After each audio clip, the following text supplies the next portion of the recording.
ಮಗನ ಮಾತು ಕೇಳು ತಂಜನಾದೇವಿ, ಮಗನ ಮಾತು ಕೇಳು ತಂಜನಾದೇವಿ. ತಾನು ಗುಮಿಗೆಯ ಹರುಷದಲ್ಲಿ ಪರಿಚಾರಕ್ಕೆ ಅರಿಯೋದೆ ಬಗೆ ಬಗೆಯ ಫಲ ಪುಷ್ಪಗಳನ್ನು ಕಾಣಿಕೆಗೆ ನೊತ್ತ ತರಿಸುತ್ತ ದಿವಹಿಲದ್ಯೋದ. ಜಗದೀಶನ ಮನದಿ ಧ್ಯಾನಿಸುತ್ತ ಅಂದು ಅಯೋಧ್ಯೆಗೆ ಬಾದು ಸೀತಾಂಗನಾಮಣಿಯ ಕಂಡು, ಸೀತಾಂಗನಾಮಣಿಯ ಕಂಡು ಪದಯುಗಕ್ಕೆ ಕುಸುಮಾದಿ ವಸ್ತುವ ಸಮರ್ಪಿಸಿ ನುತಿಸುತ್ತಿರಲೆಂದಳು ಜಾನಕಿ. ಕುಸುಮಾದಿ ಸುವಸ್ತುಗಳನ್ನರ್ಪಿಸಲು ನುತಿಸುತ್ತಿರಲಿ ಹೋದಳ ಜಾನಕಿ. ಜಾನಕಿ ಜಾನಕಿ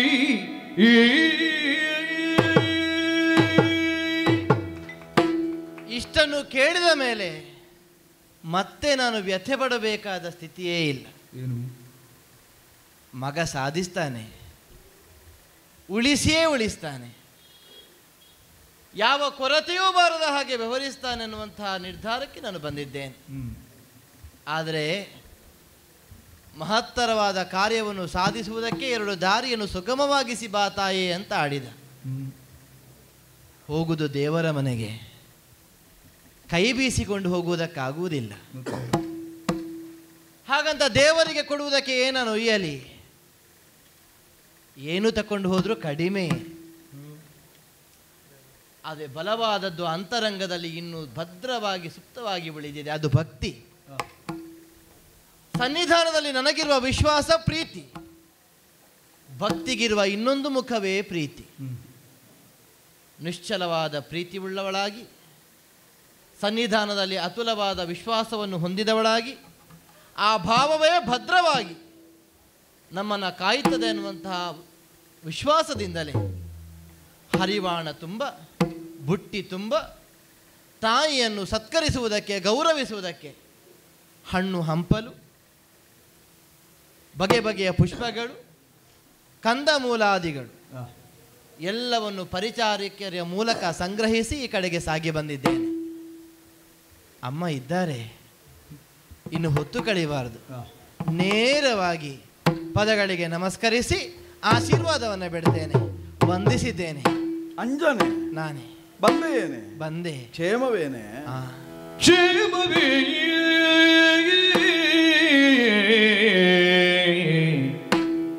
ಸಮೀರ ಪ್ರೀತೆ ನಿಮಗಾಂತ ಶಮದಿ ಬಂದೆ. ಕ್ಷೇಮವೇ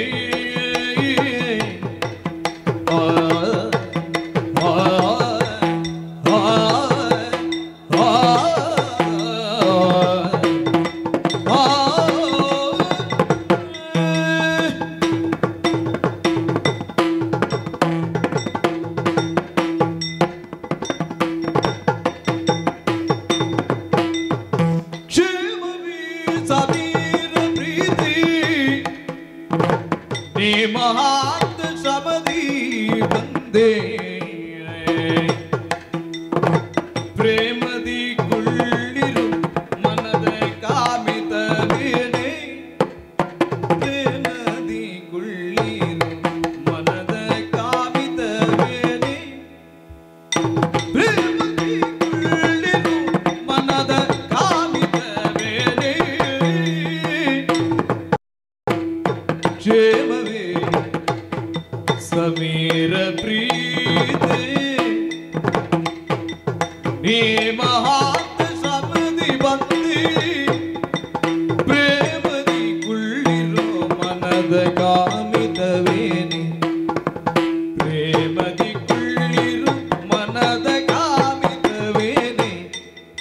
ಕ್ಷೇಮವೇ ಕ್ಷೇಮವೇ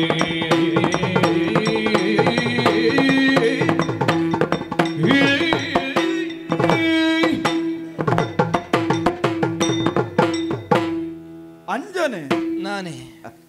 ಆಶ್ಚರ್ಯ ಆಯಿತು ನನಗೆ. ಕಾಣದೆ ಕೆಲವು ಸಮಯ ಕಳೆದು ಹೋಗಿ. ಹೌದಮ್ಮ.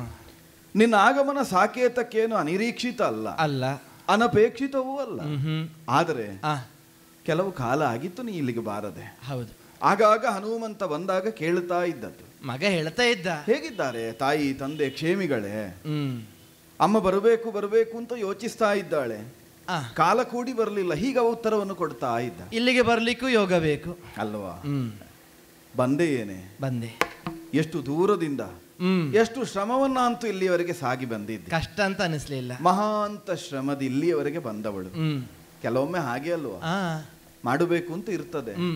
ಪ್ರಾರಂಭ ಮಾಡುವುದಕ್ಕೆ ಸಂಕಷ್ಟಗಳು ಅನೇಕ ಎದುರಾಗುತ್ತದೆ. ತೊಡಗಬೇಕು ಅಂತ ಆಶೆ ಇರುವುದು ಹೌದು, ಆದ್ರೆ ಅನುಕೂಲ ಇರುವುದಿಲ್ಲ. ಇಲ್ಲ. ಕೆಲವೊಮ್ಮೆ ಅನುಕೂಲ ಇರ್ತದೆ, ತೊಡಗುವ ಆಶೆಯೇ ಹುಟ್ಟುವುದಿಲ್ಲ. ತೊಡಗಿಕೊಳ್ಳಬೇಕು ಎಂಬ ಆಶೆಯೂ ಹುಟ್ಟಿ ಅದಕ್ಕೆ ಬೇಕಾದ ಸೌಕರ್ಯಗಳೂ ಲಭ್ಯವಾದರೆ ನಮ್ಮ ಆಶಯಗಳು ಸಿದ್ಧಿಯಾಗುತ್ತದೆ. ನಿನಗೇನು ಸಾಕೇತಕ್ಕೆ ಬರಕೂಡದು ಎಂಬ ಆಶೆ ಇಲ್ಲದೆ ಇದ್ದ ಸ್ಥಿತಿ ಅಲ್ಲ, ಅದಲ್ಲ. ಆದ್ರೆ ಅನುಕೂಲ ಒದಗಿ ಬರಲಿಲ್ಲ. ಈಗ ಹಾಗಲ್ಲ, ಪರಿಪರಿಯ ಸುವಸ್ತುಗಳನ್ನು ಕೈಯಲ್ಲಿ ಹಿಡಿದು ಬುಟ್ಟಿಯನ್ನು ನೀನೇ ಮಹಾಂತ ಶ್ರಮದಿ ಹೊತ್ತು ಎಲ್ಲ ನಿಮಗೆ ತಂದಿರಿಸಿ ನಮಸ್ಕರಿಸಿ ನನ್ನನ್ನು ಮಾತಾಡಿಸ್ತಾ ಇದ್ದೆ. ಅಂಜನ, ಓ ಕ್ಷೇಮವೇನೆ? ನೀನು ಕ್ಷೇಮವೇ? ನಿನ್ನ ರಸ ಕ್ಷೇಮವೇ? ಸಮೀರ ಪ್ರೀತೆ ಅಂತ ನಿನ್ನನ್ನು ಕರೆಯುವುದಕ್ಕಿಂತಲೂ ನನಗೆ ಆಪ್ಯಾಯ ಯಾವುದು ಗೊತ್ತ? ಯಾವುದು? ಸಮೀರ ಜಾತ ಮಾತೆ ಅಂತ. ಹನುಮಂತನಿಗೆ ತಾಯಲ್ವ ನೀನು. ನಿನ್ನನ್ನು ಗುರುತಿಸುವಾಗಲೇ ನನಗೆ ಅಂಜನೆ ಅಂತ ಕರೆಯುವಾಗಲೇ ಒಂದು ಅಕ್ಷರ ಸೇರಿ ಹೋಗುತ್ತದೆ, ಆಂಜನೇಯ ಅಂತ. ಹೃಸ್ವ ಹೋಗಿ ದೀರ್ಘ ಆಗುತ್ತದೆ. ಯಾಕಂದ್ರೆ ನೀ ಹಡೆದ ಮಗು. ಒಂದರ್ಥದಲ್ಲಿ ನೀನು ಹಡೆದು ಹಡೆಯದೇ ಇದ್ದ ನನಗೆ ತಾಯ್ತನದ ಸೌಖ್ಯವನ್ನು ಕೊಡುವುದಕ್ಕೆ ನನ್ನ ಮಡಿಲಿಗೆ ಇಕ್ಕಿದ ಮಗು. ಹನುಮಂತ ನನ್ನ ಮಗ ಅಲ್ಲವೇನೆ? ನಾನು ಹಡೆದ ಮಗು, ನೀವು ಪಡೆದ ಮಗು. ಹಡೆದವಳು ಭಾಗ್ಯವತಿ, ಪಡೆದ ನಾನು ಪುಣ್ಯಾತ್ಮೆ. ಯಾವಾಗಲೂ ಹೇಳುತ್ತಾ ಇರುವುದು ಮಗು ಅಂತಲೇ ಅವನನ್ನು ಕರೆಯುವುದು. ಅವ ಕ್ಷೇಮವೇ? ಕಾಣದೆ ಕೆಲವು ದಿನ ಕಳೆದಿದೆ ಅಂತಲ್ಲ, ನಿತ್ಯ ಕಾಣಬೇಕು ಎಂಬ ಹಂಬಲ ಹುಟ್ಟುತ್ತಾ ಇರ್ತದೆ. ಆದ್ರೂ ಕೇಳುದು ಸ್ವಾಭಾವಿಕ ಅಲ್ವಾ? ಯಾವ ತಾಯೇ ಆಗಲಿ ಮಗುವನ್ನು ದಿನನಿತ್ಯವೂ ತನ್ನೊಡಲಿನಲ್ಲಿ ಇರಿಸಿಕೊಂಡ್ರು ಆಗಾಗ ಹೊತ್ತು ಹೊತ್ತಿಗೆ ತುತ್ತನ್ನು ಕೊಡುವಾಗ ಮಗುವಿನಲ್ಲಿ ಕೇಳುವುದೇನು, ಹೇಗಿದ್ದಿ ಮಗು?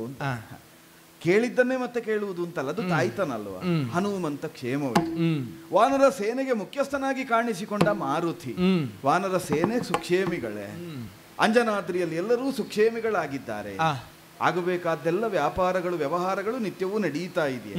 ಇದೆಲ್ಲವನ್ನು ಕೇಳುತ್ತಾ ಕೇಳುತ್ತಾ ಅಸಹಜವಾದ ಪ್ರಶ್ನೆ ಅಂತ ಭಾವಿಸಬೇಡ. ಏನಮ್ಮ?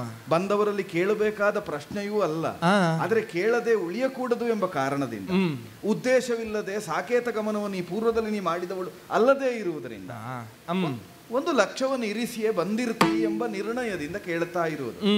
ಹೀಗೆ ಬಂದೆಯೋ? ಏನಾದ್ರೂ ಉದ್ದೇಶ ಇತ್ತೋ? ನನ್ನಲ್ಲಿ ಬೆಸಗೊಳ್ಳುವುದೇ ಲಕ್ಷ್ಯವೋ? ಅಲ್ಲ, ಇನ್ನೇನಾದ್ರೂ ಕೇಳುವ ಹೇಳುವ ಉದ್ದೇಶ ಇತ್ತೋ? ಎಲ್ಲ ಕ್ಷೇಮ ವಾರ್ತೆಯೊಟ್ಟಿಗೆ ಹೇಳತೀಯೇ ಅಂಜನೆ? ಅಮ್ಮ ಕೇಳಬೇಕು. ದೇವಿ ಲಾಲಿಸೋ ತವ ಕರುಣ ಕಟಾಕ್ಷದಿ ನಾವೆಲ್ಲರೂ ಸದಾ ಕ್ಷೇಮಿಗಳು ಅಮ್ಮ.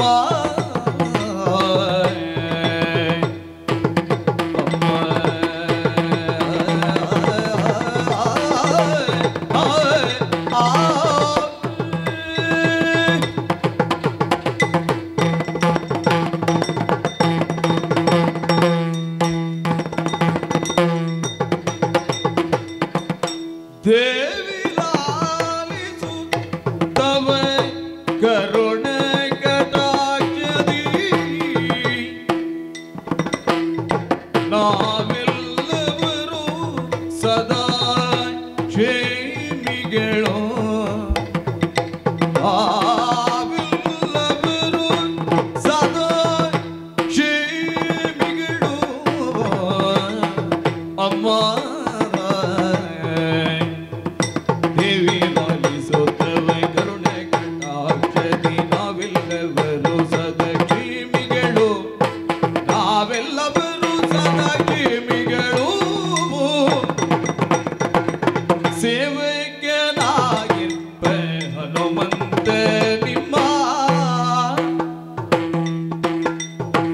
ಸೇವಕನಾಗಿರ್ಪ ಹನುಮಂತ ನಿಮ್ಮ ಕೃಪಾ ವಿಶೇಷವ ಸಂಪಾದಿಸಿ ಕೇಳುವೆನು ತಂದೆ ಸೇವಕನಾಗಿರ್ಪ ಹನುಮಂತ ನಿಮ್ಮ ಕೃಪಾ ವಿಶೇಷವ ಸಂಪಾದಿಸಿ ದೇವಿ ನಾಲಿಸುತ್ತವೆ ಕರುಣ ಕಟಾಕ್ಷದಿ ನಾವೆಲ್ಲವರು ಸದಾ ಕಿವಿಗಳು ಅಮ್ಮ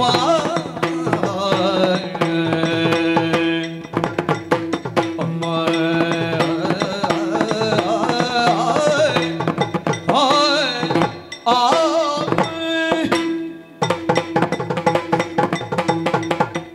ಅಮ್ಮ, ಅಂಜನ. ಕರುಣೆಯನ್ನಿರಿಸಿ ನೀವು ನನ್ನನ್ನು ಮಾತನಾಡಿಸ್ತಾ ಇದ್ದೀರಿ. ಸ್ವಾಭಾವಿಕವಾಗಿ ಕೇಳಬಾರದ ಪ್ರಶ್ನೆಯಾದರೂ ಕೇಳದ ನಿರ್ವಾಹವಿಲ್ಲ. ಹೌದು, ಏನು ಬಂದೆ? ನಿತ್ಯ ಬರುವವರಿಗಾದ್ರೆ ಪ್ರಶ್ನೆ ಮಾಡಬೇಕು ಅಂತಿಲ್ಲ ಅಲ್ವೇ? ಅಪರೂಪಕ್ಕೆ ಬರುವಾಗ ಏನು ಅಂತ ಒಂದು ಕೇಳಬೇಡವಾ? ಆದರೆ ಆ ಪ್ರಶ್ನೆಯ ಭಾವ ಸ್ಫುಟವಾಗುವುದು ಯಾವಾಗ? ನಮ್ಮ ದಾಟಿಯಿಂದ, ನಮ್ಮ ಧ್ವನಿಯ ಏರಿಳಿತಗಳಿಂದ. ಸತ್ಯ. ಏನು ಬಂದೆ ಅಂಜನೆ? ದಾಷ್ಟ್ಯ ಅಂತ ಆಗುತ್ತದೆ. ಹಾಗೆ ಕೇಳಿದಲ್ಲ. ಅಂಜನೆ ಬಾ ಕುಳ್ಳಿರು. ಹೌದು, ಬಂದೆ ಏನೆ? ನಿನ್ನದ್ದೇ ಮನೆ ಅಂತ ತಿಳಿದು ನಿಸ್ಸಂಕೋಚವಾಗಿ ಮುಕ್ತವಾಗಿ ಮಾತಾಡು. ಏನು ಬಂದೆ ಅಂಜನೆ? ಅಂಜನೆ, ಹೊಟ್ಟೆ ತುಂಬಿತಮ್ಮ. ಹೌದೇ? ಇನ್ನು ಏನು ಬೇಕು ಅಂತ ನೀವು ಕೇಳಬೇಕು ಅಂತಿಲ್ಲ. ನಾನು ಕೇಳದೆ ನೀವೆಲ್ಲ ನನಗೆ ಕೊಟ್ಟಿದ್ದೀರಿ ಅನ್ನುವ ಹಾಗೆ ನಾನು ತೃಪ್ತ ಮನಸ್ಕಳಾಗಿದ್ದೇನೆ. ದೊಡ್ಡ ಮನಸ್ಸು. ಕೆಲವು ಹಾಗೆ ಅಲ್ವಾ, ಕೆಲವೊಮ್ಮೆ ಆಡುವ ಮಾತಿನಿಂದಲೇ ಹೃದಯ ತುಂಬಿ ಬರ್ತದೆ, ಹೊಟ್ಟೆ ತುಂಬಿ ಬಿಡ್ತದೆ. ಕೆಲವರು ದಾಷ್ಟ್ಯದಿಂದ ಆಡುವಾಗಲೇ ಹೊಟ್ಟೆ ತುಂಬಿ ಇನ್ನು ಮಾತು ಬೇಡ ಅಂತ ಆಗ್ತದೆ. ಎರಡು ಆಗುವುದು ಅಲ್ವಾ? ಕ್ಷೇಮವೇ ಅಂತ ಕೇಳಿದ್ರಿ. ಹೌದು. ಅಲ್ಲ, ನಿಮಗೆ ದಾಕ್ಷಿಣ್ಯ ಇರಬಹುದು, ನನಗೆ ಹೇಳುವಲ್ಲಿ ಸಂಕೋಚ ಇಲ್ಲ ಅಮ್ಮ. ಕೂಡದು ಇರಬಾರದು. ಯಾಕಾಡಿದೆ? ಪರುಷ ಶಿಲೆಗೆ ಸಾಮಾನ್ಯವಾದ ಲೋಹವೊಂದು ಸೋಕಿದ್ರೂ ಅದು ಬಂಗಾರವಾಗ್ತದೆ. ಆ ಶಿಲೆಯ ಮಹತ್ವ ಅಲ್ವೇ? ಕಲ್ಪವೃಕ್ಷದ ನೆರಳಿನಲ್ಲಿ ಜೀವನವನ್ನು ಕಳೆಯುವವನಿಗೆ ತನ್ನ ಕಲ್ಪನೆಗೆ ಎಟುಕದ್ದು ಮತ್ತೆ ಯಾವುದು ಉಳಿಯುವುದಿಲ್ಲ. ಕಲ್ಪಿಸಿದ್ದು ಒದಗಿ ಬರ್ತದೆ. ಕಲ್ಪಿಸಿದ್ದನ್ನು ಈತದೆ. ಕಾಮಧೇನುವನ್ನೇ ಮನೆಯಲ್ಲಿ ಕಟ್ಟಿಕೊಂಡವನಿಗೆ ಮತ್ತೆ ಏತರ ಕಾಮನೆಗಳು ಅಲ್ವಾ? ಈ ಬಗೆಯಿಂದ ಆಲೋಚಿಸುವಾಗ ಸೀತಾರಾಮರ ಸನ್ನಿಧಾನದ ಕೃಪಾ ವಿಶೇಷವನ್ನು ಸಂಪಾದಿಸಿದ ನಾವುಗಳಿಗೆ ಬದುಕಿನಲ್ಲಿ ಕೊರತೆ ಅನ್ನುವುದೇ ಇಲ್ಲ. ಕ್ಷೇಮಿಗಳಮ್ಮ. ಆಹಾ, ಧನ್ಯತಾ ಭಾವ. ನಾವು ಕ್ಷೇಮಿಗಳು ಆಗಲಿ. ಸದಾ ನಿಮ್ಮ ಕ್ಷೇಮವನ್ನೇ ಅಪೇಕ್ಷಿಸುವವರು ನಾವು. ಬರದೆ ಬಹಳ ದಿನಗಳೇ ಕಳೆದು ಹೋಗಿದೆ. ಹೌದು, ಮಾಸಗಳದೆಷ್ಟೋ ಉರುಳಿ ಹೋಗಿದೆ. ಆದ್ರೆ ಬರುವಾಗ ನೀನು ರಾಮರಾಮ ಅಂತ ಆಡ್ತಾ ಬಂದದ್ದಲ್ಲ, ಜಗದೀಶನನ್ನು ಧ್ಯಾನಿಸ್ತಾ ಸದಾಶಿವನ ಹೆಸರು ಹೇಳ್ತಾ ಬಂದದ್ದು ನೀನು. ಹರಿಹರರಲ್ಲಿ ಭೇದ ಉಂಟೆ? ಆ ಭೇದ ಕಲ್ಪನೆ. ಆಹಾ, ಅಲ್ವೇ? ರಾಮನೇ ಹರಿ, ರಾಮನೇ ಹರ. ಮತ್ತೊಂದುಂಟು, ನಮ್ಮ ಕೈಯಲ್ಲಿ ಏನೂ ಉಳಿಯದೇ ಇರುವಾಗ ಒಂದು ಹರಿಯನ್ನ ಕೂಗಬೇಕು ಅಥವಾ ಹರನನ್ನೇ ಸ್ಮರಿಸಬೇಕು. ಅದಷ್ಟೇ ಅಲ್ವ, ನಾವು ಕೇವಲ ಪಾತ್ರಗಳು, ಸೂತ್ರ ಅವರೇ ಎಂಬ ಒಂದು ಅರ್ಪಣಾ ಭಾವ. ಆ ಬಲವಾದ ನಂಬುಗೆಯಿಂದ ಈ ಕಡೆಗೆ ಸಾಗಿ ಬಂದದ್ದ ಬಲ. ಹನುಮಂತ ಹೇಳಿದ, ಎಷ್ಟು ಸಮಯ ತಮ್ಮ ಒಮ್ಮೆ ಹೋಗಿ ಬಾ ಅಂತ. ಹೌದಾ? ಹನುಮಂತ ಹೇಳಿದ್ನ? ಹನುಮಂತನೇ ಕಳುಹಿಸಿಕೊಟ್ಟದ್ದು. ಓಹೋ ಹೋ ಹೋ, ಬರಬೇಕು ಎಂಬ ಅಪೇಕ್ಷೆ ನಿನ್ನಲ್ಲಿ ಇದ್ರು ಆಲಂಬನವನ್ನು ಕೊಟ್ಟು ಕಳುಹಿಸಿದ್ದ ಹನುಮಂತ. ನೀನು ಹೋಗಿ ಬಾ, ನಾನು ಇಲ್ಲಿದ್ದೇನೆ, ನಾನು ಇಲ್ಲಿ ಇರ್ತೇನೆ ಅಂತ ಆಡಿದ. ಓಹೋ, ಅಲ್ಲದೆ ನಿಮ್ಮ ಕೃಪಾಭಿಶೇಷವನ್ನು ಪಡೆದು ಬಾ, ಹೊಂದಿ ಬಾ, ಹೀಗಾಡಿ ನನ್ನ ಮಗನನ್ನು ಈ ಕಡೆಗೆ ಕಳುಹಿಸಿಕೊಟ್ಟಿದ್ದಾನೆ. ಹನುಮಂತ ಆಡಿದ ಮಾತು ಅಂದ್ರೆ ಸಾಮಾನ್ಯವಾಗಿ ದೇವರ ಸನ್ನಿಧಾನಕ್ಕೆ ಹೋಗುವಾಗ ನಮಗೆ ಮತ್ತೆ ಏನು ಬೇಕು ಅನ್ನೋ ಹಾಗೆ ಕೇಳುವುದಕ್ಕೆ ಮರೆತು ಹೋಗ್ತದೆ. ಸಾಲು ಸಾಲಾಗಿ ಬರ್ತದೆ. ಒಂದಾದ ಮೇಲೆ ಮತ್ತೊಂದು, ಮತ್ತೊಂದಾದ ಮೇಲೆ ಇನ್ನೊಂದು, ಇನ್ನೊಂದಾದ ಮೇಲೆ ಮಗದೊಂದು. ಅಲ್ಲ, ಕೆಲವರು ಹೋಗುವುದೇ ಕೇಳುವುದಕ್ಕೆ, ಹೋದದ್ದಕ್ಕೆ ಕೇಳುವುದು ಅಂತಲ್ಲ, ಕೇಳುವುದಕ್ಕಾಗಿಯೇ ಹೋಗುವುದು. ಒಟ್ಟಂದದಲ್ಲಿ ಬೇಡುವುದೇ ಜೀವನ. ಅಷ್ಟೇ, ಬೇಡುವುದಕ್ಕೆ ದೇಗುಲಕ್ಕೆ ಹೋಗುವುದು. ಬೇಡುವುದಕ್ಕೇನು ಸ್ಥಿತಿ ಇಲ್ವೋ ಅಲ್ವೇ? ದೇಗುಲದತ್ತ ಮುಖವೇ ಮಾಡುವುದಿಲ್ಲ. ಹುಟ್ಟಿದ ಮಗು ತಾಯಿಯಲ್ಲಿ ಬಿಡ್ತದೆ. ಹೌದು, ಹಸಿವೆಗಾಗಿ, ಒಡಲ ಹಸಿವೆಗಾಗಿ. ಹೊಟ್ಟೆ ತುಂಬಿತು, ಬುದ್ಧಿ ಪಕ್ವಗೊಂಡ ಕಾಲಕ್ಕೆ, ಪಂಚ ಇಂದ್ರಿಯಗಳು ಹೊರಮುಖವಾಗಿ ಚೆಲ್ಲಲ್ಪಟ್ಟ ಕಾಲಕ್ಕೆ ಒಂದೊಂದೇ ಬೇಕು ಬೇಕು ಅಂತ ಅನಿಸ್ತದೆ. ಬೇಕು ಬೇಕು ಅಂತ ಆ ಬೇಕುಗಳು ಸಾಕು ಅನ್ನುವ ಭಾವ ಸ್ಥಿರವಾಗಿ ಆಪ್ಯಾಯಮಾನವಾದುದನ್ನು ಸಂಪಾದಿಸುವುದಕ್ಕಾಗಿ ಈ ಕಡೆಗೆ ಸಾಗಿ ಬಂದದ್ದು. ಒಂದರ್ಥದಲ್ಲಿ ಕೃಪಾ ವಿಶೇಷ. ಕೃಪೆಯೇ ವಿಶೇಷ, ಅದರಲ್ಲಿಯೂ ವಿಶೇಷವಾದ ಕೃಪೆ. ಸಲುಗೆಯಿಂದ, ತಾಯಿ ಅನ್ನುವ ವಾತ್ಸಲ್ಯದಿಂದ ನನ್ನದಲ್ಲ, ನಿಮ್ಮ ಮಗನಾದ ಹನುಮಂತನ ಮೇಲೆ ನೀವು ತೋರಿಸಬೇಕು ಅನ್ನೋ ವಿನಮ್ರ ಪ್ರಾರ್ಥನೆಯೊಂದಿಗೆ ಬಂದಿದ್ದೇನಮ್ಮ. ಅರಸಬೇಕು, ಸಲಹಬೇಕು. ಈಗ ನೀನಾಗಿ ಆಡುವುದಕ್ಕೆ ಬಂದದ್ದಲ್ಲ, ಅಲ್ಲ, ಹನುಮ ಕಟ್ಟಿಕೊಟ್ಟ ಬುತ್ತಿಯನ್ನು ಇಲ್ಲಿ ಬಿಚ್ಚಿ ಬಿತ್ತರಿಸುವುದಕ್ಕೆ ಬಂದವಳು. ಏನಂತೆ ನಿನ್ನ ಮಗನಿಗೆ? ಏನಮ್ಮ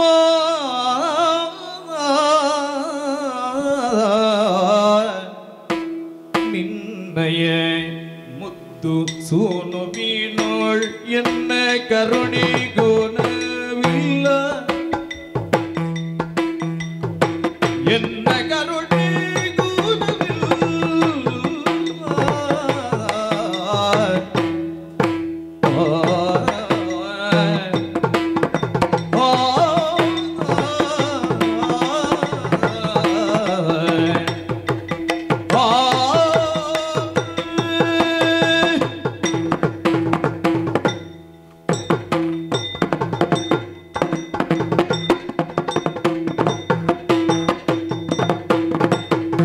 ಏನಮ್ಮ ನಿನ್ನಯ ಮುದ್ದು ಸೋನು ಮೀನೋಳೆನ್ನ ಕರುಣೆಗೂ ನವಿಲ್ಲ, ಮುದ್ದು ಸೋನು ಮೀನೋಳ್ ಎನ್ನ ಕರುಣೆಗೂ ನವಿಲ್ಲ, ನೀ ಬಂದ ನಿಧಾನವ ಬೀಳು, ನೀ ಬಂದ ನಿಧಾನವ ಬೀಳು, ನಿಧಾನವಾಗಿ ನಿನ್ನಯ ಮುದ್ದು ಸೋನು ಬೀನೋಳ್ ಎನ್ನ ಕರುಣಿಗೂ ನವಿಲ್ಲ, ನೀ ಬಂದ ನಿಧಾನವ ಬೀಳೋ, ಏನಮ್ಮ ನಿನ್ನಯ ಮುದ್ದು ಸೂನುವಿನೊಳ್, ನಿನ್ನಯ ಮುದ್ದು ಸೂನುವಿನೊಳ್ ಎನ್ನ ಕರುಣಿಗೂ ನವಿಲ್ಲ, ನೀ ಬಂದ ನಿಧಾನವ ಬೀಳು, ಪದ್ಧತಿ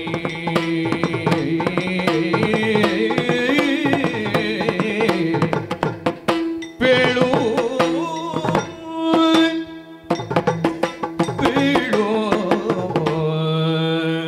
ಅಂಜನ. ಅಮ್ಮ, ಆಶ್ಚರ್ಯದ ಮೇಲೆ ಆಶ್ಚರ್ಯ ಹುಟ್ಟುವಂತೆ ಮಾತನಾಡುತ್ತಾ ಇದ್ದೆ. ಯಾಕೆ? ಏನಮ್ಮ ಇದು? ನಿಮ್ಮ ಕೃಪಾ ವಿಶೇಷವನ್ನು ಪಡೆದ ನಾವೇ ಪರಿಪೂರ್ಣರಿದ್ದೇವೆ. ಕಲ್ಪವೃಕ್ಷವನ್ನೇ ಮನೆಯಂಗಳದಲ್ಲಿ ಇರಿಸಿಕೊಂಡವ ಪ್ರತ್ಯೇಕವಾಗಿ ಕಲ್ಪಿಸುವುದಕ್ಕಿಲ್ಲ, ಇಲ್ಲ. ಕಾಮಧೇನುವನ್ನು ಇರಿಸಿಕೊಂಡವ ಪ್ರತ್ಯೇಕವಾಗಿ ಕಾಮಿಸುವುದಕ್ಕಿಲ್ಲ. ಮನೆಯಂಗಳದಲ್ಲಿ ಭಾಗೀರಥಿಯೇ ಪ್ರವಹಿಸುವಾಗ ಯಾವುದೋ ಒಂದು ತೃಣವಾದ ಜಲಬಿಂದುವಿನ ಹೊರತೆಗಾಗಿ ಹಪಹಪಿಸುವುದಕ್ಕಿಲ್ಲ ಅಂತ ಬದುಕಿನ ಪರಿಪೂರ್ಣತೆಯನ್ನು ನೀನೇ ಆಡುತ್ತಾ ಪ್ರತ್ಯೇಕವಾಗಿ ನಿಮ್ಮ ಕೃಪಾ ವಿಶೇಷತೆಯನ್ನು ಸಂಪಾದಿಸಿ ಬರಬೇಕು ಅಂತ ಹನುಮಂತ ಹೇಳಿದ್ದಾನೆ ಅಂತ ತಾಯಿ. ಮೇಲ್ನೋಟಕ್ಕೆ ಒಂದಕ್ಕೊಂದು ತದ್ವಿರುದ್ಧ ಹಾಗೆ ಕಾಣುವುದಿಲ್ವೇನೆ? ರಾಮಕಟಾಕ್ಷವನ್ನು ಪೂರ್ಣವಾಗಿ ಹೊಂದಿ ರಾಮ ಪಾರಮ್ಯದಿಂದಲೇ ಪರಿಪುಷ್ಟನಾದಂತಹ ಹನುಮಂತನಿಗೆ ಪ್ರತ್ಯೇಕವಾದ ಒಂದು ಅಪೇಕ್ಷೆ ಹುಟ್ಟುತ್ತದೆ ಎಂಬ ಹಾಗೆ ಭಾವಿಸುವುದಕ್ಕೆ ಯಾರಿಗೂ ಸಾಧ್ಯ ಇಲ್ಲ. ಆದರೆ ನೀ ಸುಳ್ಳನಾಡುವುದಕ್ಕಿದ್ದವಳಲ್ಲ, ನಿನ್ನ ಬಾಯಲ್ಲಿ ಅನೃತ ಸೋಕುವುದಕ್ಕಿಲ್ಲ. ಅದರಿಂದ ನೀನೇ ಮತ್ತೆ ಮತ್ತೆ ಒತ್ತಿ ಒತ್ತಿ ಆಡುತ್ತಾ ಇದ್ದೆ. ಹನುಮಂತನೇ ಹೇಳಿ ಕಳುಹಿಸಿದ್ದಾನೆ, ಅವನ ಆಡಿದ್ದಕ್ಕೆ ನಾ ಭಾಷೆ ಆಗುತ್ತಾ ಇರುವುದು, ಅವನ ಭಾವ ಹೀಗೆ ಪ್ರಕಟ ಆಗುತ್ತಾ ಇದೆ. ಏನಮ್ಮ ಏನಂತೆ ಹನುಮಂತನಿಗೆ? ನಿನ್ನಯ ಮುದ್ದು ಸೂನು ಬೇಡ, ನನ್ನ ಮುದ್ದು ಸೂನು. ಯಾಕೆ ಪ್ರತ್ಯೇಕವಾಗಿ ನಿನ್ನನ್ನು ನಿನ್ನ ಮಗ ಅಂತ ಆಡುವುದು? ನನ್ನ ಮಗ, ನಮ್ಮ ಮಗ, ನಮ್ಮ ಮಗ. ಹೌದಾ? ನಮ್ಮ ಮಗನೆನಿಸಿದಂತಹ ಹನುಮಂತ ಲಂಕೆಯಲ್ಲಿ ರಾವಣನಿಂದ ಅಪಹೃತಳಾಗಿ ಅಶೋಕವನದಲ್ಲಿ ಶಿಂಶುಪಾ ವೃಕ್ಷದ ಕೆಳಗೆ ಕಣ್ಣೀರನ್ನಿಳಿಸ್ತಾ ಕುಳಿತ ಹೊತ್ತಿನಲ್ಲಿ ಕೇಳ್ತಾ ಇದ್ದದು ರಾಕ್ಷಸಿಯರ ಕರ್ಕಶವಾದ ಮಾತುಗಳು ಮಾತ್ರ. ಭೀಕರವೆನಿಸುವಂತಹ ಸ್ವರ, ಭೀತಿ ಹುಟ್ಟಿಸುವ ವಾತಾವರಣ. ಆ ಮಧ್ಯದಲ್ಲಿ ಅಮ್ಮ ಎಂಬ ಮಂಜುಳರವವನ್ನು ಮೂಡಿಸಿ ಕರೆದು ನನ್ನಲ್ಲಿ ರಾಮಪ್ರಜ್ಞೆ ಉಕ್ಕೇರುವಂತೆ ಮಾಡಿ ರಾಮನ ವಾರ್ತೆಯನ್ನು ತಂದಿತ್ತವನು ಹನುಮಂತ. ನಾನು ಹನುಮಂತನನ್ನು ಮೊದಲ ಬಾರಿ ಕಂಡದ್ದಲ್ಲಿ ಆ ಕಾಲದಲ್ಲಿಯೇ ಹೊರತೆಯಾಗಿ ಚಿಮ್ಮಿದ್ದು ವಾತ್ಸಲ್ಯ. ವತ್ಸನೆಂಬ ಭಾವ ಪುತ್ರವತ್ ವಾತ್ಸಲ್ಯದಿಂದ ಅವನನ್ನು ಮೈದಡವಿ ಮಗು ಹನುಮಂತ ಅಂತಲೇ ಕರೆದದ್ದು.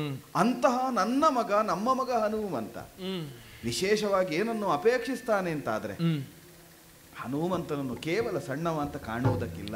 ಬ್ರಹ್ಮಜ್ಞಾನಿಯಾಗಿ ಪ್ರಪಂಚ ಕಂಡಿದೆ, ಕ್ರಾಂತದರ್ಶಿತ್ವ ಅವನಲ್ಲಿ ಅಡಕವಾಗಿದೆ. ಮುಂದಾಗುವುದನ್ನು ಕಾಣಬಲ್ಲ, ಹಿಂದಾದದ್ದನ್ನು ಬಲ್ಲ, ಈಗ ನಡೆಯುತ್ತಾ ಇರುವುದನ್ನು ಅರಿತು ವ್ಯವಹರಿಸುವ ಮತಿಯನ್ನು ಹೊಂದಿದವ. ಮತಿರಾಗಾಮಿ ಗೋಚರ, ಮುಂದಾಗುವುದನ್ನು ಕಾಣುವ ಸ್ಥಿತಿ. ಅಂತಹ ಜಾಣ್ಮೆ ಕೌಶಲವನ್ನು ಹೊಂದಿದ ಹನುಮಂತ ಒಂದು ಅಪೇಕ್ಷೆಯನ್ನು ಮುಂದಿಡುತ್ತಾನೆ ಅಂತಾದ್ರೆ ಸಾಧುವಾದದ್ದನ್ನೇ ಇರಿಸ್ತಾನೆ. ಮಾತ್ರ ಅಲ್ಲ, ಕೇಳುತ್ತಾ ಇರುವುದು ತಾಯಾದ ಜಾನಕಿಯಲ್ಲಿ ಆಗುವಾಗ ಅವಳಿಗೆ ಅಸಾಧ್ಯವನ್ನು ಆದದ್ದನ್ನು ಕೇಳುತ್ತಾ ಅವಳ ಮಾತೃತ್ವಕ್ಕೊಂದು ಕಪ್ಪು ಚಕ್ಕೆ ಮೂಡಬಾರದು ಎಂಬ ಕಾರಣದಿಂದ ಸಾಧುವಾದದ್ದನ್ನು ಮಾತ್ರ ಅಲ್ಲ, ಸೀತೆಗೆ ಸಾಧ್ಯವಾದದ್ದನ್ನೇ ತರ್ಕಿಸಿ ಕೇಳುತ್ತಾನೆ. ಇದವನ ಗುಣ. ಇಷ್ಟಿರುವುದರಿಂದ ಕೇಳುತ್ತಾ ಇರುವುದು ಏನಂತೆ ನಿನ್ನ ಮುದ್ದು ಸೂನು ಹನುಮಂತನಿಗೆ ನನ್ನಲ್ಲಿ ವಿಶೇಷವಾಗಿ ಬೇಕು ಅಂತ ಬಯಸಿದ್ದನ್ನು ನಾನು ಕೊಡುವುದಕ್ಕೆ ಹಿಂದೆ ಮುಂದೆ ಯೋಚಿಸುವವಳಲ್ಲ. ಕೇಳಿಕೆ ಕಾಣಿಕೆ ಎರಡು ವಿಶೇಷವಾದದ್ದು. ಕಣ್ಣು ಮುಚ್ಚಿಯೂ ಕಾಣಬಲ್ಲದ್ದು ಕಾಣಿಕೆಯಾದರೆ, ಕಿವಿ ಮುಚ್ಚಿದಾಗಲೂ ಕೇಳಬಲ್ಲದ್ದು ಕೇಳಿಕೆ. ನಾ ಕಿವಿ ಮುಚ್ಚಿದ್ರೂ ಹನುಮಂತನ ಧ್ವನಿ ಕೇಳುತ್ತದೆ, ಕಣ್ಣು ಮುಚ್ಚಿದ್ರೂ ಹನುಮಂತನ ರೂಪ ಕಾಣುತ್ತದೆ. ಈಗ ಕಿವಿ ಮುಚ್ಚಿ ಕಣ್ಣು ಮುಚ್ಚಿ ಕೇಳುತ್ತಾ ಇರುವುದು ಹನುಮಂತ ಎಂಬ ಭಾವದಿಂದ ನಿನ್ನ ಮಾತಿಗೆ ಕಿವಿಯಾಗುತ್ತೇನೆ. ಏನಂತೆ ಕೇಳಮ್ಮ, ಸಂಕೋಚ, ಅದಕ್ಕೆ ಪೀಠಿಕ ಬೇಕಾ? ಅಷ್ಟಿದೆ ಸಾಕಮ್ಮ, ಕೇಳಬೇಕು. ಕೇಳುತ್ತೀಯ? ಏನಂತೆ? ಅರಸಿಲಾಲಿಸು ಬಿಲ್ವದಳಗೇಳಾಗುತ್ತ ರಾಮ ಶರಗಳು ಚಿರದ ಮೇಲುರುಳುವುದೇ. ಅರಸಿ ಅರಸಿ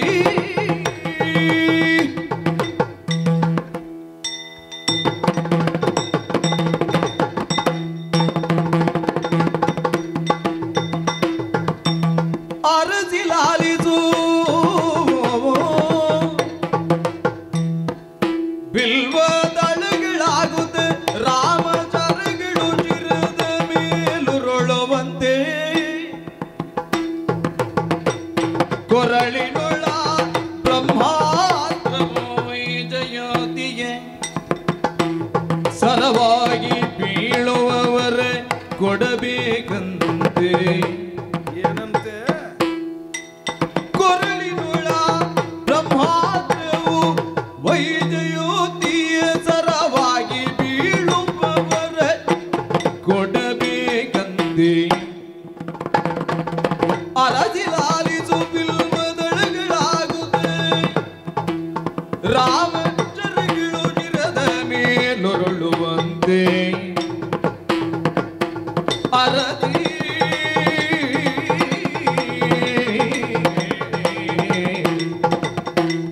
ಅರಸಿ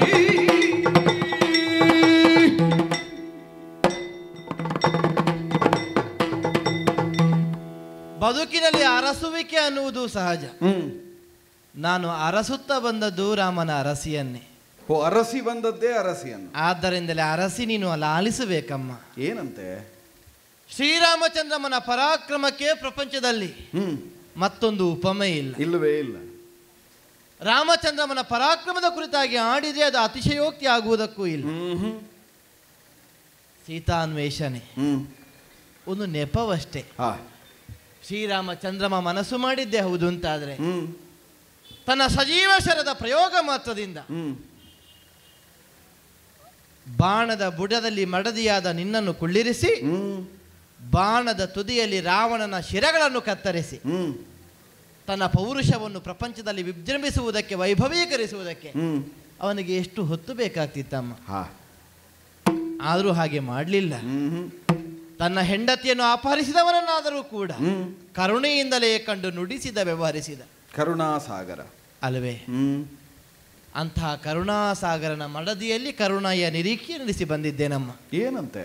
ಹನುಮಂತ ಆಡಿದ ಯಾವುದೋ ಒಂದು ವ್ಯಾಜ ನಿಮಿತ್ತ ಅಥವಾ ಯಾವುದೋ ಒಂದು ವಿವಾದದಿಂದ ನಾಳೆ ಅನ್ನುವ ಬದುಕಿನಲ್ಲಿ ರಾಮ ಮತ್ತು ಹನುಮಂತನ ಮಧ್ಯೆ ವಿಷಮ ಸ್ಥಿತಿ ಅಥವಾ ಭಿನ್ನಾಭಿಪ್ರಾಯವನ್ನು ಮೂಡಿತು ಅಂತಾದರೆ ಪರಿಣಾಮದಲ್ಲಿ ರಾಮ ಕ್ರುದ್ಧನಾಗಿ ಹನುಮಂತನನ್ನು ದಂಡಿಸುವುದಕ್ಕೆ ಮುಂದಾಗುವ ಸ್ಥಿತಿಯೊಂದು ಬಂದಡಿಸಿದ್ರೆ ಅಲ್ಲ, ರಾಮನಿಗೂ ಹನುಮಂತನಿಗೂ ವೈಷಮ್ಯ ಬಂದು ಪರಸ್ಪರ ಕಾದಾಡುವ ಸ್ಥಿತಿ ಅಲ್ಲ. ಆದ್ರೆ ರಾಮನೇ ದಂಡಿಸು ಅಲ್ಲ, ಆಗ್ಲಿಕ್ಕಿಲ್ಲ. ಹೀಗೊಂದು ಶಂಕೆ ಬ್ರಹ್ಮಜ್ಞಾನಿ ಎನಿಸಿದ ಹನುಮಂತನಿಗೆ ಬಂತ. ಸೇವ್ಯ ಸೇವಕ, ಪೂಜ್ಯ ಪೂಜಕ, ಹಾ. ಈ ಬಾಂಧವ್ಯವನ್ನು ಪ್ರಪಂಚದಲ್ಲಿ ಯಾರು ವಿವರಿಸಬೇಕು ಅಂತಾದ್ರೆ ರಾಮ ಹನುಮಂತ ಇಬ್ಬರೇ ಸಾಕು. ಹೌದೇ ಹೌದು. ಆದರೂ ವಿಷಗಳಿಗೆಯಲ್ಲಿ ಕಾಲವಶವಾಗಿ ಕಾಲಚೋದಿತವಾಗಿ ಅಂತಹ ಒಂದು ಗಳಿಗೆ ಬಂದು ಸವನಿಸಿತು ಅಂತಾದ್ರೆ ಆದರೆ ಅಮ್ಮ ಶ್ರೀರಾಮಚಂದ್ರಮ ಪ್ರಯೋಗಿಸಬಹುದಾದ ಸಾಮಾನ್ಯ ಶರಗಳು ಮಂತ್ರಾಸ್ತ್ರಗಳು ನಿಮ್ಮ ಮಗನಾದ ಹನುಮಂತನ ಮೇಲೆ ಬಿಲ್ವಪತ್ರೆಗಳಾಗಿ ಬೀಳಲಿ. ಓ, ರಾಮನೆಸೆದ ಸಾಯಕಗಳೆಲ್ಲ ಶಾಂಡಿಲ್ಯ ಪತ್ರಗಳಾಗಿ ಉರುಳುವಂತೆ. ಹೌದು. ಹಾ. ಇನ್ನೂ ಕೋಪಗೊಂಡು ಕ್ರುದ್ಧನಾಗಿ ರಕ್ತಾಂತಲೋಚನನಾಗಿ ರಾಮ ಎಲ್ಲಿಯಾದರೂ ಬ್ರಹ್ಮಾಸ್ತ್ರವನ್ನೇ ಪ್ರಯೋಗಿಸುವುದಕ್ಕೆ ಮುಂದಾದ್ರೆ, ಪಿತಾಮಹಾಸ್ತ್ರವನ್ನೇ ಕೈಗೊಂಡ ಅಂತಾದ್ರೆ ಅಮ್ಮ ಅದು ವೈಜಯಂತಿ ಹಾರವಾಗಿ ನಿಮ್ಮ ಮಗನ ಕೊರಳನ್ನು ಅಲಂಕರಿಸಲಿ ತಾಯಿ. ಮಗ ಇಷ್ಟು ಹೇಳಿ ಕಳುಹಿಸಿದ್ದಾನೆ. ಹೀಗೆರಡು ವರಗಳನ್ನು ಕೇಳಿ ಬಾ ಅಂತ ಕಳುಹಿಸಿದ್ದು ಹನುಮ ನಿಮ್ಮ ಮಗ. ಒಂದು ಕ್ಷಣ ಯೋಚಿಸ್ಲ. ಆಯ್ತಮ್ಮ. ಕೇಸರಿಯ ಸತಿಯೋದ ನುಡಿಯ ನವಧರಿಸುತ್ತ ಏನಂತೆ ಆಸೀತೆ ಯೋಚಿಸಿದಳ್ಯೋತು ಪವನಾತ್ಮಜನ ದಾಸತ್ವಮಿಲ್ಲದಿರಿ ಬಂಧನೋಗಳನೀಗಿ ಮರಳಿ ಕಾಂತನ ಕಾಂಬಿನೆ. ಆ ಪವನಾತ್ಮಜನ ಪರಾಕ್ರಮವಿಲ್ಲದೆ ಇದ್ರೆ ಲೇಸಾಯಿತವನ ಕೆಲಸಕ್ಕೆ ತಕ್ಕ ಸಂಬಳವ. ತಕ್ಕ ಸಂಬಳ ಎಂತದ್ದು? ಸಂಬಳವೇ ಕೊಡ್ಲಿಲ್ಲ. ತಕ್ಕ ಸಂಬಳ ಮತ್ತೆ ಸಂಬಳವನ ಸಲ್ಲಿಸಲಿಲ್ಲ, ಕೊಡ್ಲೇ ಇಲ್ಲವಲ್ಲ. ಅದರ್ಯೋದ ಸೇವಕನ ಮನದಾಸೆಯೋದಯ ಪಾಲಿಸುವೆನು ಅದೇ ಸರಿಯಲ್ವ ಎನ್ನುತ್ತ ನಿರ್ಧರಿಸಿ ವಾನರಾಂಗನೆಗೆಂದಳು ಎಂದಳು.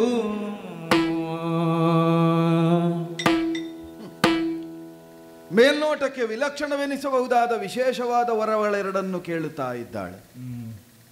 ವಿಲಕ್ಷಣ ಅಲ್ಲದೆ ಇದ್ರೆ ಇದನ್ನು ಸಾಧು ಅಂತ ಹೇಗಾದರೂ ಒಪ್ಪುವುದಕ್ಕೆ ಸಾಧ್ಯವ?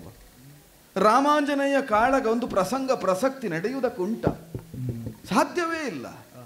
ಹಾಗಾದ್ರೆ ಒಂದೊಮ್ಮೆ ರಾಮನಿಗೂ ಹನುಮಂತನಿಗೂ ಕಾದಾಟವಾಯಿತು ಅಂತಾದರೆ ರಾಮನೆಸೆದ ಸಾಯಕಗಳೆಲ್ಲ ನಿಷ್ಫಲ ಅಂತ ಆಗುವುದಕ್ಕಿಲ್ಲ. ಆದರೆ ಲಕ್ಷಿತವಾದ ಫಲವನ್ನು ಕೊಡಕೂಡದು. ಇದಲ್ವ ಮರ್ಮ ಇರುವುದು. ರಾಮ ಸಾಯಕಗಳು ಸುಳ್ಳಾಗುವುದಕ್ಕಿಲ್ಲ. ರಾಮನೆಸೆದಂತಹ ಶಸ್ತ್ರಗಳು ನಿರರ್ಥಕ ಅಂತ ಆಗುವುದಕ್ಕಿಲ್ಲ. ಲಕ್ಷಿತವಾದಂತಹ ಗಮ್ಯವನ್ನು ತಲುಪಿ ಪರಿಣಾಮವನ್ನು ಸಂಪಾದಿಸಿಯೇ ಹಿಂದೆ ಬರ್ತದೆ. ಪ್ರಯೋಗಿಸುವ ಸಾಯಕಕ್ಕಿರುವ ಲಕ್ಷ್ಯ ಏನು?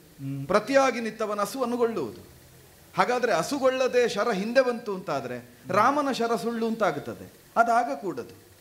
ಅದಕ್ಕೆ ಪರ್ಯಾಯವಾಗಿ ಅದು ಶಾಂಡಿಲ್ಯ ಪತ್ರವಾಗಬೇಕು, ಅಲ್ಲ ವೈಜಯಂತಿಯ ಮಾಲೆಯಾಗಬೇಕು ಎಂಬ ವರ. ವರ ಕೇಳಿದ ಜಾಣ್ಮೆಯ ಬಗ್ಗೆ ಯೋಚಿಸುವುದಲ್ಲ. ಮತ್ತೆ ವರ ಬೇಕು ಅಂತ ಕೇಳುವಲ್ಲಿದ್ದ ಉದ್ದೇಶ ಏನು? ಈಗ ರಾಮನಿಗೂ ಹನುಮಂತನಿಗೂ ಯುದ್ಧವಾಗುವುದಿಲ್ಲ ಎನ್ನುವುದು ಸಾರ್ವಕಾಲಿಕ ಸತ್ಯ. ಅದೊಂದು ಸುಳ್ಳಾಗುತ್ತದೆ ಅಂತ ಯೋಚಿಸುವುದಕ್ಕಿದ್ದ ವಿಷಯವೇ ಅಲ್ಲ. ಒಂದೊಮ್ಮೆ ಎಂಬ ಪ್ರಶ್ನೆಯೇ ಹುಟ್ಟುವುದಿಲ್ಲ, ಆ ಪ್ರಸಕ್ತಿಯೇ ಬರುವುದಿಲ್ಲ. ರಾಮ ಹೌದೋ ಹನುಮಂತ ಹೌದೋ ಯುದ್ಧ ಆಗುವುದಕ್ಕಿಲ್ಲ. ಆದರೂ ಆಗದೇ ಇದ್ದ ಘಟನೆಯನ್ನು ಕಲ್ಪಿಸಿ ತರ್ಕಿಸಿ ಸೀತೆಯಿಂದೆರಡು ವರವನ್ನು ಪಡೆದು ಬಾ ಅಂತ ಕಳುಹಿಸ್ತಾನೆ ಅಂತಾದ್ರೆ ಹನುಮಂತನಿಗೊಂದೇ ಅಮ್ಮನಿಗೆ ತನ್ನ ಮೇಲಿರುವ ಪ್ರೀತಿಯನ್ನು ಪರೀಕ್ಷಿಸಬೇಕು ಅಂತ ಕಂಡದ್ದು. ಕೆಲವರು ಹಾಗೆ ಅಲ್ವಾ? ಕೇಳುವುದು ಹೇಗೆ? ಕೇಳಿದ್ದರಿಂದ ಕೊಟ್ಟವರಿಗೆ ನಷ್ಟ ಇಲ್ಲ, ಪಡೆದವನಿಗೆ ವಿಶೇಷವಾದ ಲಾಭ ಆಗುವುದಿಲ್ಲ. ಅಂಥದ್ದನ್ನು ಕೇಳಿ ಪಡೆದುಕೊಳ್ಳುವುದು. ಆಗಿರುವ ಉದ್ದೇಶ ಏನು? ನಾ ಕೇಳಿದ್ದನ್ನವರು ಕೊಡುತ್ತಾರೋ ಇಲ್ವೋ ಎನ್ನುವ ಪರೀಕ್ಷೆ ಮಾಡುವುದೇ ಹೊರತು ಪಡೆದು ತನಗೇನಾಗಬೇಕಾಗಿಲ್ಲ, ಕೊಟ್ಟವರು ಕಳ್ಕೊಳ್ಳಬೇಕಾಗಿಲ್ಲ, ಅಂಥದ್ದನ್ನು ಸಂಪಾದಿಸುವುದು. ಇಲ್ಲಿ ಮಾತೃತ್ವವನ್ನು ಹೊರಗಚ್ಚುವುದಕ್ಕೆ ಪ್ರಯತ್ನಿಸ್ತಾ ಇದ್ದಾನೆ. ಸೀತೆಯ ವಾತ್ಸಲ್ಯ ಎನ್ನುವುದು ಪರಿಶುದ್ಧವಾದದ್ದು ಹೌದೋ ಅಲ್ಲ. ಸೀತೆ ಮರಳಿ ರಾಮನನ್ನು ಸೇರಿ ವರ್ಷ ಕೆಲವು ಕಳೆದಾಗಿದೆ. ಈಗ ಆ ಪ್ರಕರಣ ಎಲ್ಲ ಮರೆತು ಹೋಗಿರುತ್ತದೆ. ಈಗಲೂ ನನ್ನ ಮೇಲಷ್ಟೇ ಪ್ರೀತಿ ಉಳಿದಿದೆಯೋ? ಹೀಗೊಂದು ಪರೀಕ್ಷೆ ನಿಕಷ ಕೊಡಬೇಕು ಅಂತ ಕಂಡಿದೆ ಅವನಿಗೆ. ರಾಮನನ್ನು ಮರಳಿ ಸೇರ್ತೇನೆಂಬ ಆಶಾಭಾವವನ್ನೇ ಕೈಬಿಟ್ಟಾಗಿತ್ತು. ಆತ್ಮಹತ್ಯೆ ಮಾಡಿಕೊಳ್ಳಬೇಕು ಅಂತ ನನ್ನ ಹೆರಳನ್ನೇ ಉರುಳಾಗಿಸಿ ಸಾಯ್ತೇನೆ ಅಂತ ಸರಮೆಯಲ್ಲಿ ಆಡಿದ ಹೊತ್ತಿನಲ್ಲಿ ಮೇಲಿಂದ ಕೇಳಿದ ಧ್ವನಿ ಅಮ್ಮ ಅಂತ.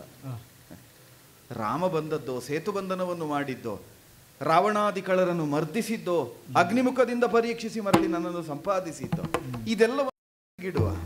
ಇದೆಲ್ಲ ಸಾಧ್ಯವಾದದ್ದು ಯಾವಾಗ? ಮತ್ತೆ ಮತ್ತೆ ನನ್ನವರು ಪುಷ್ಪಕವನ್ನೇರಿ ನಾವು ಸಾಗುವಾಗ ಸುದೀರ್ಘವಾಗಿ ಆ ನಡೆದ ಪ್ರಕರಣಗಳನ್ನೆಲ್ಲ ಆಡಿದ್ರು. ಮೊನ್ನೆ ಬಂದ ಅಗಸ್ತ್ಯರು ಸಂಪೂರ್ಣವಾದ ರಾಮರಾವಣ ಕಾಳಗವನ್ನು ವಿಸ್ತರಿಸಿದ್ರು. ಎಲ್ಲ ಸಂದರ್ಭದಲ್ಲಿಯೂ ಆಡಿದ ಪ್ರಕರಣಗಳೇನು? ಸೀತೆಯನ್ನು ಹೊಂದುವುದಕ್ಕೆ ಸಾಧ್ಯ ಇಲ್ಲ ಅಂತ ಕೈ ಚೆಲ್ಲಿ ಕಣ್ಣೀರಿಳಿಸುವುದಕ್ಕೆ ನನ್ನ ರಸ ಕುಳಿತ ಹೊತ್ತು ಸುಗ್ರೀವಾಜ್ಞೆ ಹೊರಟಿತಂತೆ. 30 ದಿವಸದೊಳಗಾಗಿ ಸೀತೆಯನ್ನು ಸಂಶೋಧಿಸಿ ಬಾರದೇ ಇದ್ರೆ ವಾನರಾದಿಗಳಿಗೆ ಶಿರಚ್ಛೇದ ಸುಗ್ರೀವಾಜ್ಞೆ ಮೊಳಗಿತು.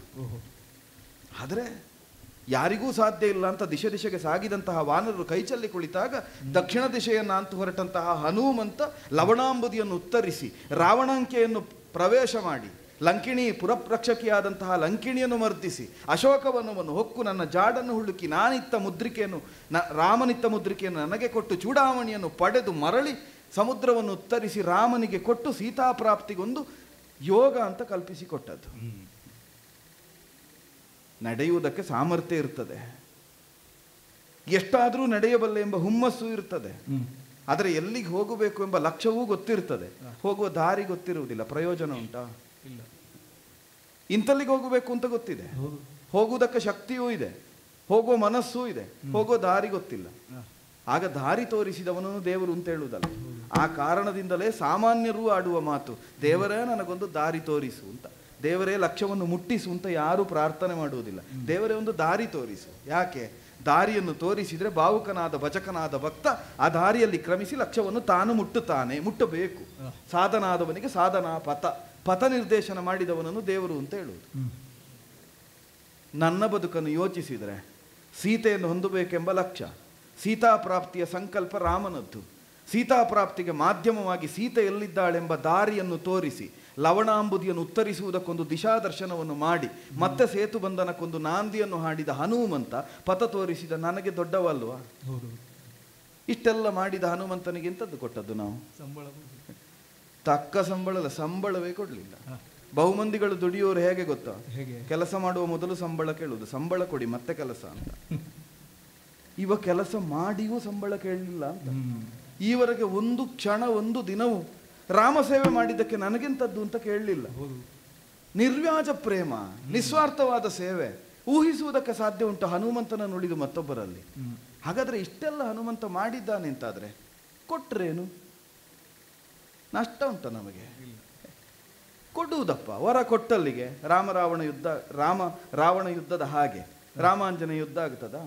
ಆಗುವುದಿಲ್ಲ.